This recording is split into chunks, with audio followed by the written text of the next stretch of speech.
오늘 함께 봉독할 하나님 말씀 마태복음 12장 38절로 45절까지 말씀을 교독합니다. 마지막 절은 같이 읽겠습니다.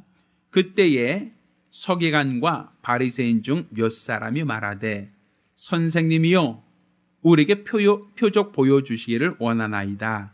예수께서 대답하여 가라사대 악하고 음란한 세대가 표적을 구하나 선지자 요나의 표적밖에는 보일 표적이 없느니라.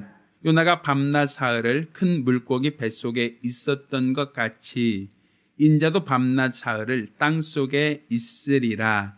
심판때 니느웨 사람들이 일어나 이 세대 사람을 정죄하리니 이는 그들이 요나의 전도를 듣고 회개하였음이니와 요나보다 더 큰 이가 여기 있으며 심판때 남방 여왕이 일어나 이 세대 사람을 정죄하리니 이는 그가 솔로몬의 지혜로운 말을 들으려고 땅 끝에서 왔음이오니와 솔로몬보다 더 큰 이가 여기 있느니라.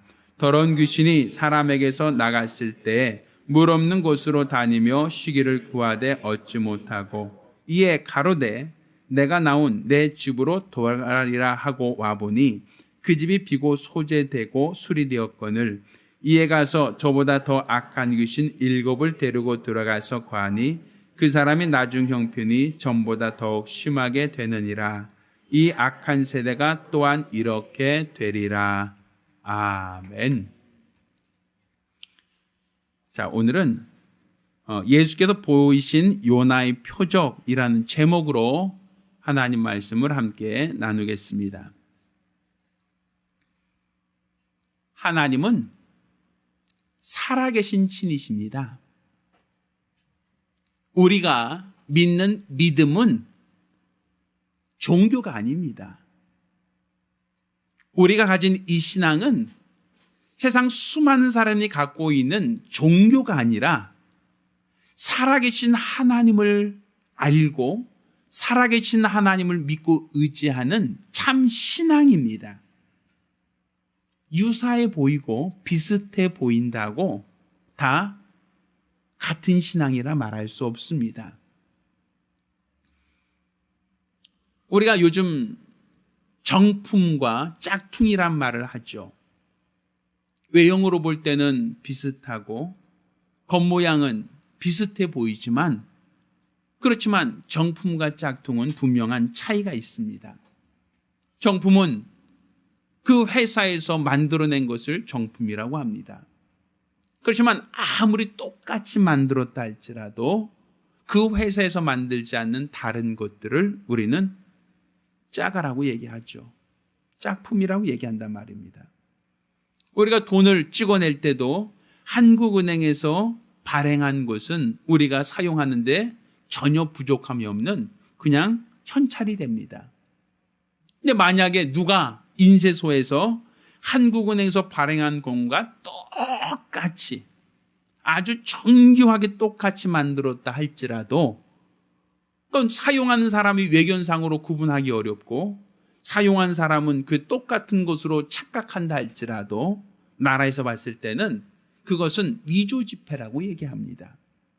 그것은 모양이 다르거나 색깔이 다르거나 크기가 달라서 위조지폐가 아니라 한국은행에서 발행하지 않았다는 것, 그것을 위조지폐의 기준으로 삼는단 말입니다. 마찬가지죠. 우리가 믿는 이 신앙은 하나님이 주신 믿음만 하나님이 인정하신다는 겁니다. 하나님이 보증하지 않는 그 어떤 믿음도 하나님은 그 믿음을 거짓되다 라고 얘기하지 하나님이 그 믿음 자체를 인정하지 않습니다. 따라서 우리가 가진 이 믿음은 하나님이 살아계시다는 것, 하나님이 살아계시다는 그 기초의 믿음을 두셔야 됩니다. 세상 종교처럼 내 신념을 따라, 내 확신을 따라, 내 소원을 따라 각자 자기의 신을 만들어 놓고 그 신 앞에 절을 하며 그 신 앞에 지성과 정성을 드리는 것, 그거는 종교 행위는 될 수 있지만 하나님이 보증하시는 믿음이라고 할 수는 없습니다. 그가 얼마나 열심히 했느냐가 기준이 아닙니다. 그가 얼마나 고행을 하고 얼마나 선행을 하고 얼마나 열심히 했느냐가 기준이 아니라 그가 하나님이 주신 믿음을 가지고 하나님을 믿고 섬겼느냐, 하나님이 인정하시는 믿음을 갖고 있느냐가 중요한 것이지, 각각 자기가 만들어낸 믿음, 각각 자기의 열심은 하나님이 인정하시는 믿음이라고 볼 수 없단 말입니다. 그러니 각자 자기의 믿음은 사람마다 다를 수 있어요. 내 생각은 이렇게 하는 게 좋겠다. 내 생각은 이렇게 하는 게 좋을 것이다. 이건 다 사람마다 그 기준이 달라진단 말입니다. 이거는 하나님이 계시하신 믿음이 아니라 내 안에서 우러나온 믿음이게 되어 있죠. 내가 만들어낸 믿음이란 말입니다. 착한 일을 많이 하는 게 좋겠다. 이게 내 생각의 기준으로 한다면 그거 역시도 하나님이 인정을 받을 수 없습니다. 또 고행을 많이 해야겠다. 이것이 내 생각의 기준으로 한다면 그것도 믿음이라고 할 수 없습니다. 이른 아침에 일어나 하루에 100번씩 혹은 108번씩 아니면 1000번씩 절해야겠다. 이것도 내 생각에 기인하고 있다면 이 역시도 하나님이 인정한 믿음이라고 볼 수는 없습니다. 그러니까 하나님이 인정한 믿음이라는 것은 내 안에서 우러나오는 열심, 내 안에서 자생된 생각을 믿음이라고 하는 게 아닙니다. 하나님이 계시하신 믿음, 그것만이 하나님이 인정하는 믿음이다라고 할 수 있습니다. 그러니까 세상 종교는 각각 자기들이 신의 형상을 만들어 놓고 신을 섬깁니다. 우리가 절에 가보면 불상이라고 있죠. 돌이나 아니면 어떤 쇠붙이를 녹여서 형상을 만들어 놓고 사람들이 그 앞에 치성을 드리고 정성을 들이며 절을 하고 열심을 냅니다. 그들의 행위가 나쁘다는 것이 아니라 그의 열심이, 그의 수고가 하나님이 보장하시는 믿음은 아니라는 겁니다. 천주교 가도 마리아 상 앞에 촛불을 켜놓고 사람들이 그 앞에 기도를 합니다. 소원을 구합니다. 그 역시도 하나님이 계시하신 믿음이라고 볼 수는 없습니다.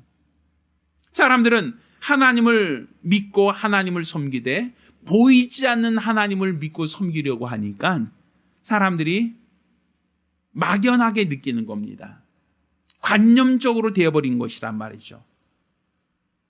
분명 하나님이 살아계시다는 건 느낄 수 있겠는데, 하나님이 살아계시다는 건 인정할 수 있겠는데, 하나님을 섬기려니 그분이 어디 계시냐, 어디 계시기에 어디서 어떻게 섬겨야 되느냐라는 것에 대하여 사람들은 고민하는 겁니다. 그래서 이스라엘 백성들도 애굽에서 나올 때 그들은 하나님의 살아계심을 분명히 체험을 했습니다.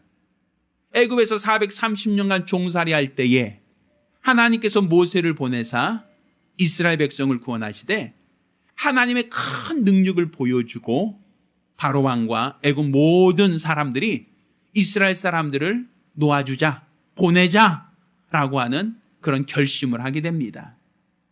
그런 결심을 하게 된 궁극적인 이유는 이스라엘 백성들이 독립운동했기 때문이 아닙니다. 그들 앞에 하나님은 10가지 재앙을 내렸습니다. 물이 피가 변하고 개구리가 장성하며 이가 사람들을 물고 또 파리가 또 어떠한 흑암이 또 악종이 또 나중에는 장자가 죽는 이 수많은 재앙들 속에 애굽 사람들은 이스라엘 백성을 놓아주자, 저들을 보내자라고 결심을 합니다. 그리고 이스라엘 백성이 애굽에서 나와서 길을 행하던 중에 그들 앞에 홍해가 가로막고 있을 때도 하나님은 큰 능력으로 홍해를 가르사 이스라엘 백성을 지나가게 하셨단 말입니다. 비록 하나님은 눈에 보이지 않지만 이스라엘 백성들은 애굽에서 자기들을 구원하신 하나님, 홍해를 건널 수 있도록 인도하신 하나님을 그들은 체험했단 말입니다. 그러니 우리를 애굽에서 인도하신 신, 홍해를 건너서 우리를 가나안으로 인도하신 그 신을 우리가 잘 섬기자라고 하여 그들이 그 신을 형상으로 만들자라고 정합니다. 그래서 그들의 귀걸이를 뽑아다가 금송아지를 만들죠.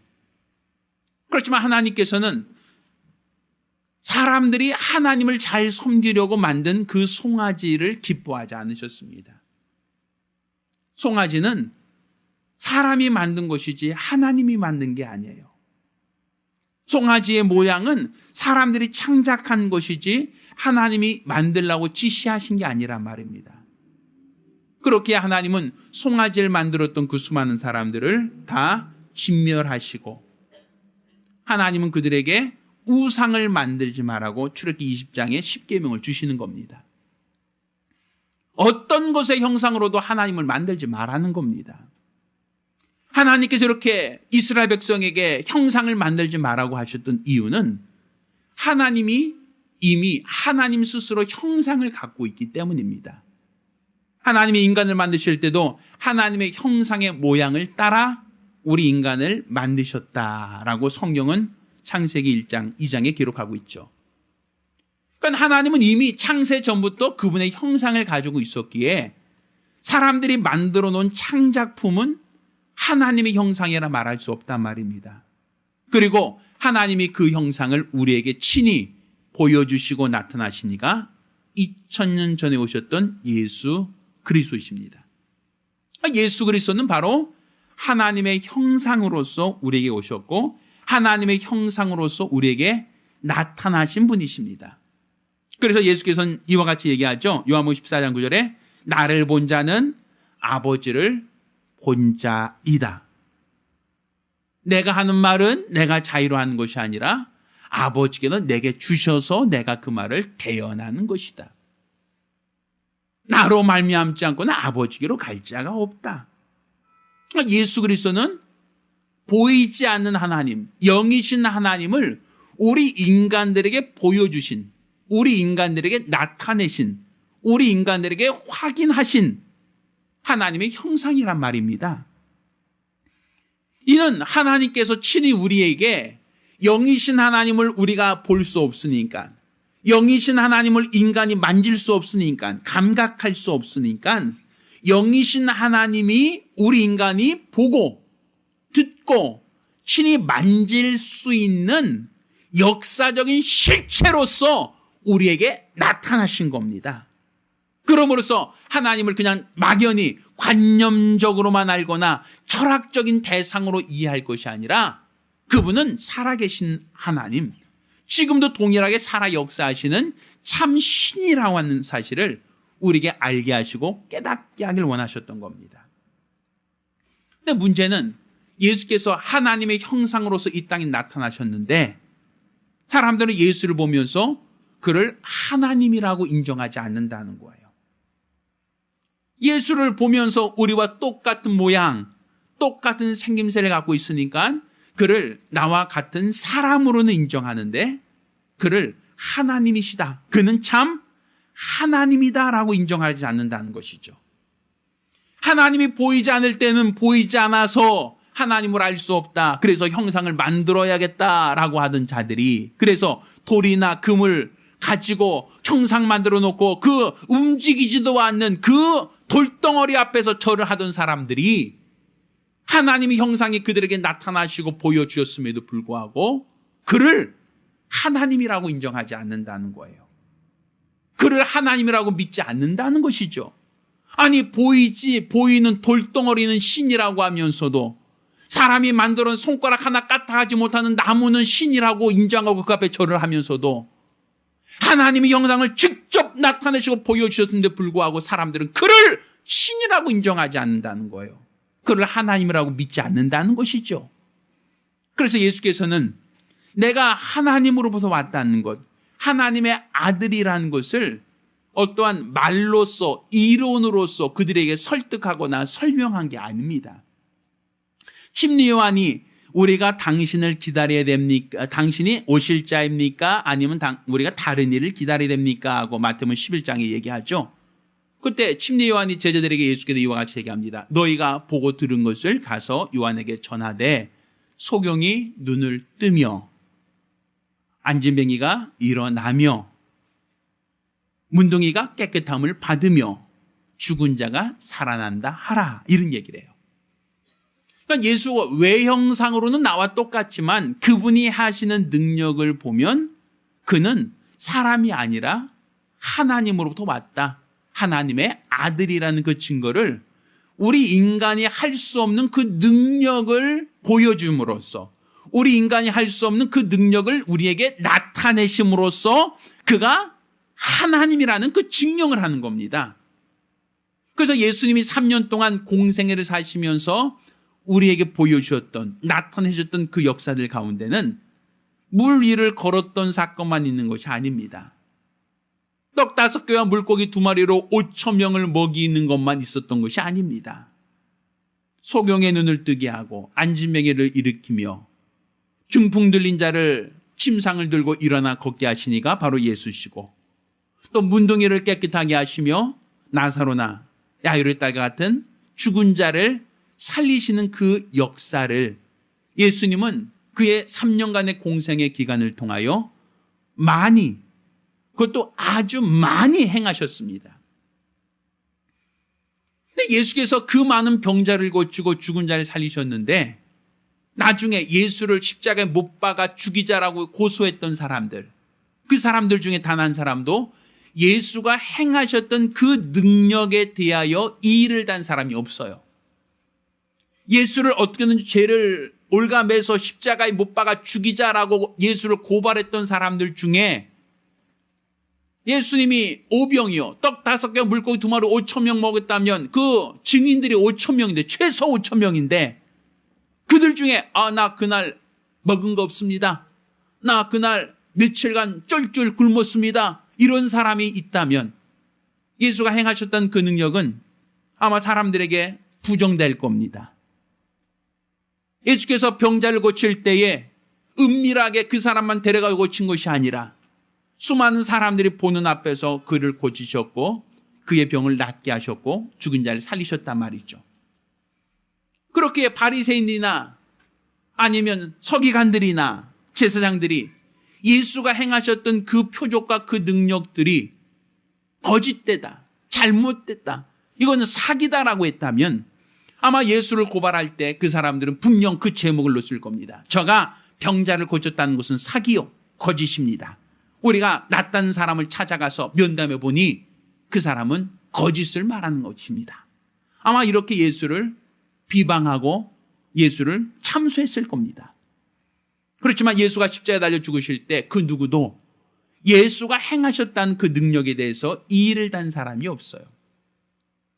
이것은 예수께서 죽은 자를 살리고 병자를 낫게 하신 그 수많은 능력들은 실상 그들이 보고 그들이 경험할 수 있도록 하셨다는 겁니다. 근데 사실 오늘날 현대 아주 발달된 의학으로도 소경의 눈을 뜨게 하지 않습니다.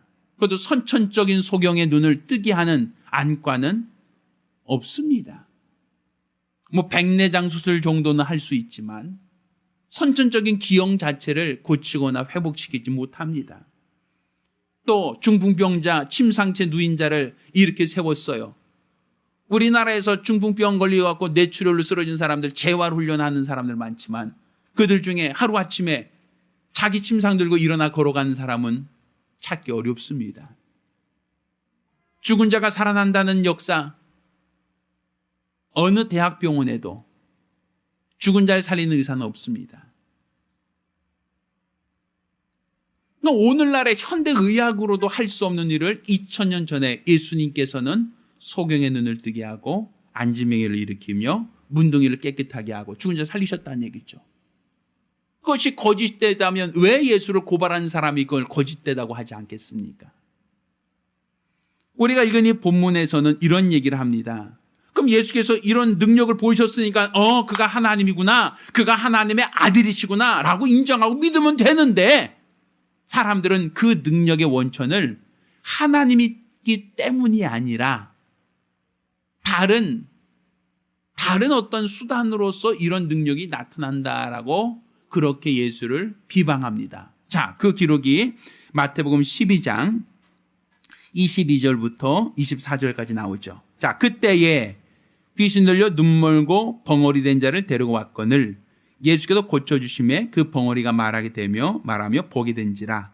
무리가 다 놀라 가로되 이는 다윗 자손이 아니냐 하니 바리새인들이 듣고 가로되 이가 귀신의 왕 바알셉을 힘입지 않고는 귀신을 쫓아내지 못하느니라 하거늘. 자, 예수께서 귀신 들려 오늘 본문에는 눈 멀고 벙어리 된 자를 고쳐주셨다는 얘기입니다. 그러니까 귀신도 쫓아내고 눈 먼 자가 보게 되고 벙어리 된 자가 말하게 되었다라는 얘기죠. 자, 그러자 그 능력을 보고 사람들이 너무 놀라고 있어요. 그런데 바리새인들이 뭐라고 얘기합니까?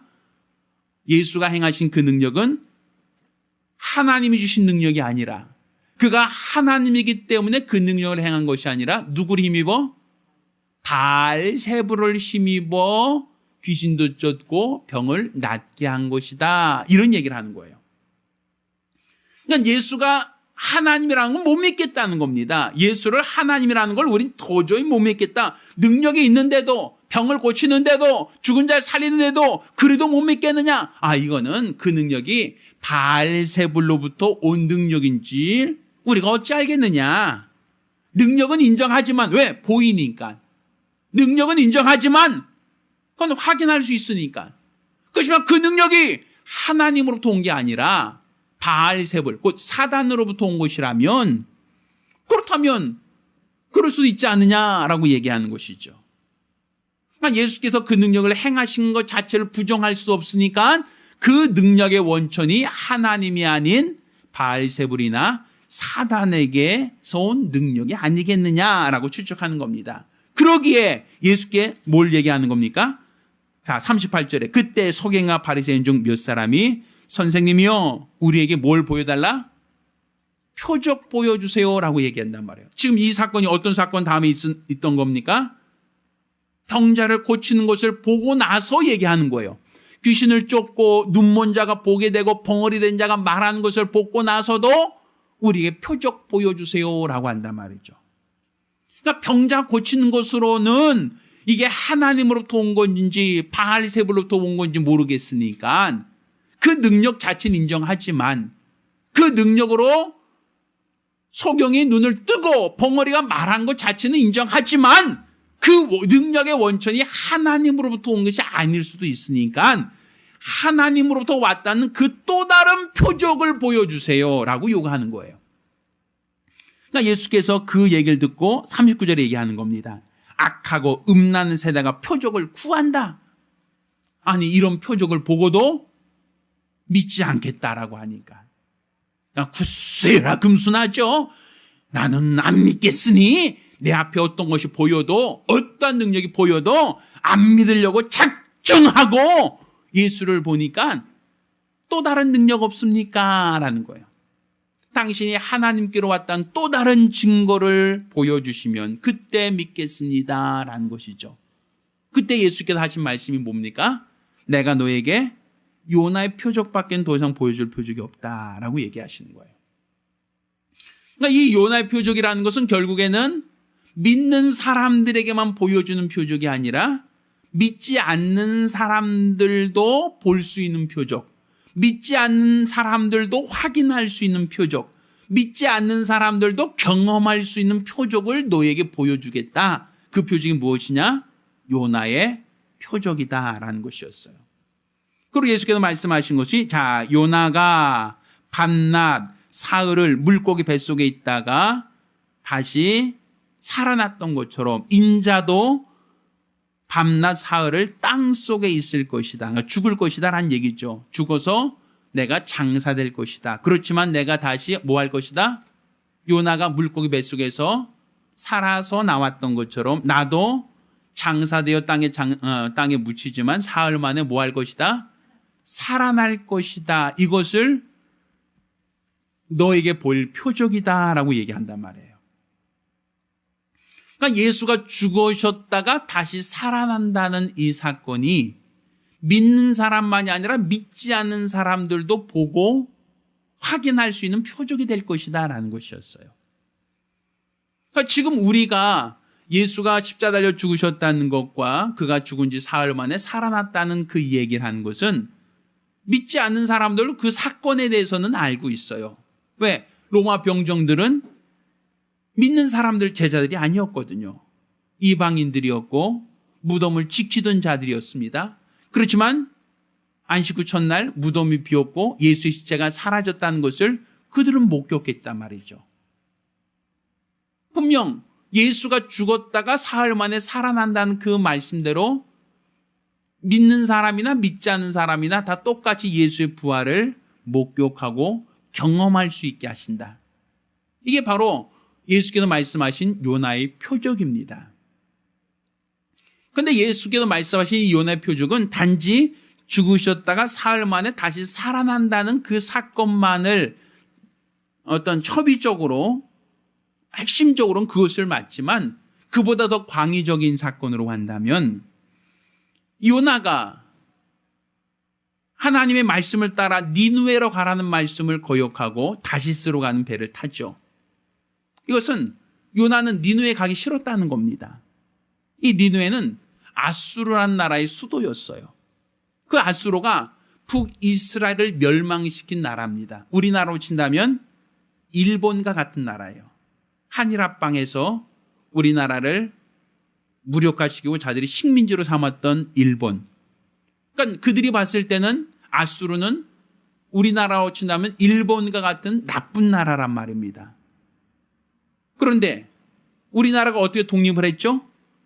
연합군이 일본의 히로시마와 나가사키에 어떻게 했어요? 먼저 폭탄을 투하하고 그 폭탄에 의해서 일본 사람들이 항복했잖아요. 그런데 요나 입장에서 본다면 아수르가 북이스라엘을 멸망시킨 나라인데 하나님께서 그 수도 니느웨를 하나님이 소돔과 고모라처럼 멸망시키겠다는 겁니다. 그럼 요나 입장은 어떻게 했어요? 좋지요. 우리도 독립할 수 있겠다. 이게 되는 거 아닙니까?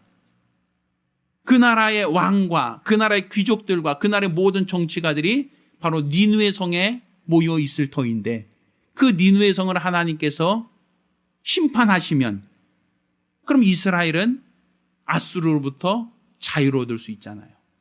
그러니까 요나가 그거 가고 싶겠습니까? 니느웨 가기 싫죠. 그러니까 니느웨는 육지를 따라서 가게 돼 있어요. 이 갈릴리 호수 그쪽에서 위쪽으로 고대 반달형의 어떤 비옥한 지역이 있거든요. 그 지역을 따라서 티그리스 강과 유브라테스 강을 따라서 강 하루 쪽으로 내려가면 지금으로 친다면 이란이나 이라크 쪽 그쪽에 아수르의 수도 니느웨가 있었어요. 그곳에 가서 복음을 전해야 되거든요. 그러면 그곳에 가기 위해서는 반드시 내륙으로 가야 되는데 요나는 어디로 가죠? 바다로 가요. 그리고 바다 끝에 있는 다시스로 도망가려고 합니다. 그러니 하나님께서 그 요나가 타고 있는 배를 풍랑을 만나게 하고 굉장히 위태로운 지경에 빠지게 하죠. 그런데 요나가 회개하고 요나가 그 중에서 한 사람 제비 뽑아서 던질 때 요나가 제물로 바다에 던져지는 그 운명을 당합니다. 그런데 이것이 하나님이 약속하신 첫 언약의 성취라고 볼 수 있는 거예요. 이 첫 언약이라는 것은 무엇이냐면 하나님께서 이스라엘 백성에게 율법을 주시고 또한 한 가지 더 주신 것이 성전을 짓게 하신 겁니다. 이 성전은 무슨 역할을 하냐면 죄인들이 하나님을 찾아올 때에 나를 대신해서 비둘기나 양이나 소를 잡아서 제물로 삼으면 하나님이 그 죄를 용서해 주겠다는 약속이에요. 그러니까 너가 죄를 지었다 할지라도 그 죄를 하나님 앞에 속죄하려면 뭘 필요하다? 제물이 필요하다는 것이었거든요. 그러니까 제물을 너 대신 희생시키면 하나님이 너의 죄를 어떻게 하겠다? 사해 주신다. 용서해 주신다는 그 약속이 첫 계명이에요. 그러니까 예수 그리스도께서 이 땅에 오셨을 때에 그가 세상 죄를 지고 가는 하나님의 어린 양이다라고 얘기하죠. 요한일서 4장 10절에는 예수 그리스도를 하나님의 화목제물로 삼으셨다라고 얘기한단 말이에요. 그것처럼 요나도 그 배 탄 사람 지금 풍랑을 만나 죽게 되었죠. 근데 요나 하나가 물에 빠지니까 풍랑이 그치고 배 탄 사람들이 어떻게 됐어요? 살아났잖아요. 그러니까 그게 바로 제물을 하나 드림으로써 배 탄 사람들이 안전해졌다라는 얘기는 첫 계명입니다. 율법의 첫 계명은 희생 제물을 하나 드림으로써 우리가 대신 사는 것. 희생 제물을 바침으로써 내가 죽은 자들이 다시 소망을 갖게 되는 게 첫 계명이에요. 그래서 6월절도 그렇죠. 원래 초태생이 다 죽을 것이다 라고 했는데 양을 잡아서 문설주연방에 피를 바르면 그 집은 재앙이 어떻게 된다? 넘어간다. 그러니까 초태생 대신 누가 죽은 거예요? 양이 죽은 거잖아요. 첫 계명도 마찬가지예요. 죄인을 대신해서 누가 죽어요? 양이나 비둘기나 송아지가 죽으면 하나님이 그 죄값을 그에게 청구하지 않는다는 게 첫 계명입니다. 그러니까 예수 그리스도께서 이 땅에 오셔서 율법을 이루셨다, 완성하셨다는 것은 내가 첫 계명처럼 제물이 되어 그들을 다 뭐 하겠다? 율법 아래 있던 자를 구원하겠다는 게 하나님의 첫 계명의 완성이란 말이에요. 그러니까 그 배 탄 사람들은 풍랑을 맞아서 다 죽게 되었는데 요나 한 사람을 대신 제물로 바침으로써 배 탄 사람들은 다 어떻게 됐다? 살아났다. 이게 첫 계명의 완성, 하나 예표가 되는 겁니다. 또 요나가 물에 빠졌죠. 그때 물고기가 그를 삼켜서 물고기의 먹이가 됐어요. 그런데 물고기의 먹이가 되었던 이가 사흘 만에 다시 물고기가 그를 토해냈잖아요. 그러니까 예수 그리스도께서도 십자가 달려서 죽으셨어요. 이 죽었다는 것은 뭐냐면 사망 권세 잡은 자가 사망의 주인 되었다는 거예요. 그러니까 사망 권세 잡았다는 것은 마귀가 그를 죽음에 이르겠다. 마치 물고기가 그를 먹잇감으로 잡아먹은 것처럼 사망의 주인이 예수를 죽음에 이르겠다. 그러니까 먹었다는 얘기죠. 근데 사망 권세자가 먹으면 살아날 사람이 있어요, 없어요? 우리가 물고기가 먹으면 물고기 뱃속에서 나올 사람이 있겠습니까? 없잖아요. 죽은 거예요. 먹이가 된 거예요. 근데 요나는 물고기가 그를 토해내서 사망이 그를 감당하지 못하고 다시 토해내서 살아났잖아요. 예수님께서도 사망 권세 잡은 자가 예수를 죽음에 이르게 했으나 그는 사망에 머물지 않고 사흘 만에 다시 살아나셨다. 부활하셨다. 이게 바로 요나의 표적이에요. 근데 단지 그가 살아난 얘기만 하는 것이 아니라 요나가 물고기 뱃속에서 살아나자마자 어우 살았다. 큰일 날 뻔했네. 이걸로 끝났습니까? 아니죠. 어디로 갑니까? 니누에로 가서 니누에에 뭐 하죠? 그들에게 다가올 하나님의 심판을 얘기한단 말이에요. 그때 니누에 사람들이 하나님이 심판하실 것이다란 말을 듣고 다 회개합니다. 그들이 회개함으로 인하여 하나님이 그 땅을 심판하겠다는 계획을 변경하죠. 그 땅을 심판하지 않고 그들을 구원하신단 말이에요. 이게 두 번째 요나의 표적입니다. 이 요나의 표적은 자, 요나가 물에 빠져 죽으면 누가 사는 것이고 배 탄 사람이 사는 것이고 요나가 물고기 뱃속에서 나오면 누가 살아요? 니누에 성 사람들이 사는 거예요. 만약 니누에 성에 복음을 전하지 않는다면 니누에 성은 어떻게 돼요? 하나님이 예정하신 대로 그들은 심판하실 거란 말이에요. 그러니 요나가 바다에 던져져서 그가 죽으면 누가 살고 배 탄 사람이 살고 요나가 물고기 뱃속에서 살아나면 누가 살고 니누에 사람들이 살게 되잖아요. 그것처럼 예수가 십자가 달려 죽으면 누가 살고 율법 아래 있던 자들이 제물을 희생함으로 그들이 죄 용서받고 예수가 죽었다가 부활하시면 누가 살고 이방인들에게 복음이 전파돼서 회개하는 자가 살게 된다는 약속이에요. 니느웨 사람은 어떤 사람이었습니까? 이스라엘 사람들이 봤을 때는 원수의 나라예요. 근데 그 원수의 나라, 그들의 죄악의 나라라 할지라도 하나님의 예정된 심판이 있고 니느웨 사람들은 이방인이고 유대인이 아님에도 불구하고 하나님이 요나의 전도를 듣고 요나가 경고하는 그 경고를 듣고 그들이 회개할 때 그들을 심판하지 않으셨단 말이에요. 그것처럼 예수께서 부활하시고 난 다음부터는 우리 이방인들에게도 복음이 전파되게 하셨어요. 원래 유대인들은 전도하지 않습니다. 유대인들은 자기들이 선민이라고 해서 율법을 자기들의 법으로만 담지 다른 민족들에게 이거 지켜야 된다고 강요하거나 전파하지 않았습니다. 그런데 예수께서 오시고 나서 마태복음 28장 19절 20절에 너희는 가서 모든 족속으로 제자를 삼아 아버지와 아들과 성령의 이름으로 침례를 주고 내가 너에게 분부한 모든 것을 가르쳐 지키게 하라 라고 지상명령을 하신단 말이에요. 근데 여기서 너희가 가서라고 한 그 가라는 건 어디까지입니까? 사도행전 1장 8절에 성령이 너에게 임하시면 너희가 권능을 받고 예루살렘과 온 유대와 사마리아와 땅끝까지 이르러 내 증인 될 것이다 하신단 말이에요. 그리고 여기서 말하는 예루살렘의 유대만 얘기한다면 이스라엘 사람들만을 얘기하겠지만 사마리아와 땅끝이라고 한 얘기하는 것은 이방인들까지도 포함되거든요. 그러니까 예수가 오셔서 비로소 이방인된 우리에게 복음이 전파될 수 있게 하신 겁니다.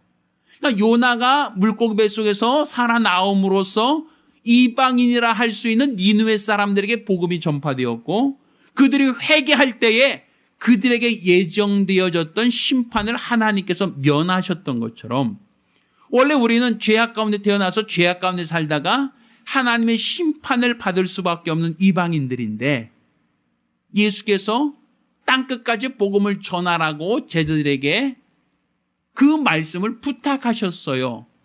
그래서 그 말씀을 받은 제자들이 우리에게까지 복음이 전파되도록 그들이 증인된 삶을 산 겁니다.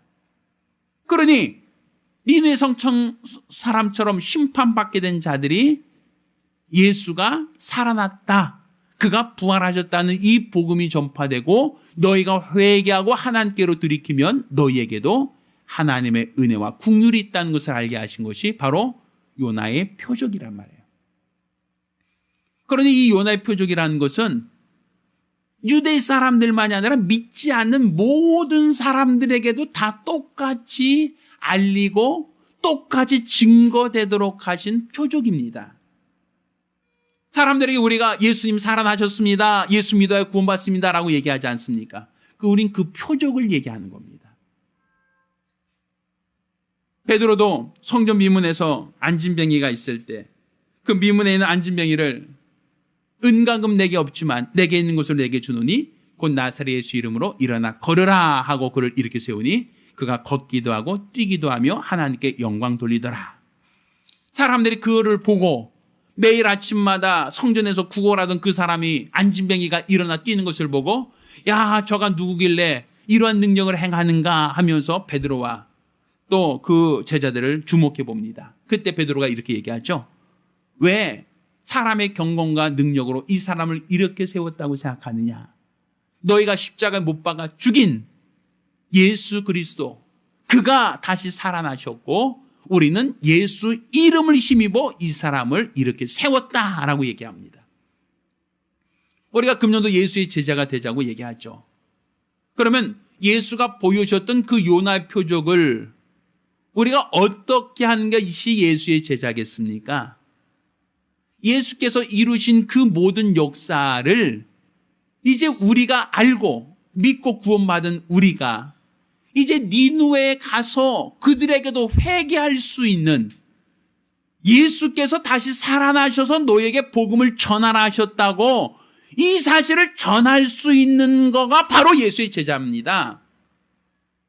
요나의 표적을 통하여 우리에게 자신의 죽으심과 부활하심을 나타내셨던 예수 그리스도, 그가 이제 이방인된 너희에게도 복음을 전하라 하셨다. 너희에게도 복음을 전하라 하셨다. 너희가 믿고 의지하면 너희에게 예정된 심판이 넘어가고 너희가 살 수 있다는 그 사실을 우리가 가르치고 전하는 것이 바로 우리가 예수를 따르는 제자의 삶이라 얘기할 수 있는 겁니다.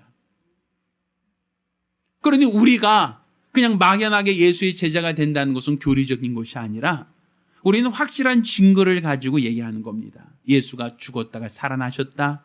그리고 너에게 회개할 기회를 주셨다. 너희가 지금 예수를 믿고 영접하고 회개한다면 너에게 예정된 심판은 임하지 않을 것이다. 너희가 구원받고 영생을 얻을 것이다. 하나님이 살아계셔서 너희를 지금도 구원하길 원하신다. 이게 바로 예수의 제자들이 마땅히 해야 될 그들의 사명이다라고 볼 수 있는 겁니다. 따라서 저와 여러분은 그냥 막연한 종교 생활하는 게 아니라 하나님이 살아계시다는 이 확실한 증거를 가지고 믿음 생활하는 겁니다. 하나님이 우리에게 자신이 살아있다고 확실한 증거로 표적을 보여주신 것이 바로 예수의 죽으심과 부활이었고, 이것을 믿는 자들마다 영생을 주겠다는 하나님의 약속을 우리에게 주시고 있습니다.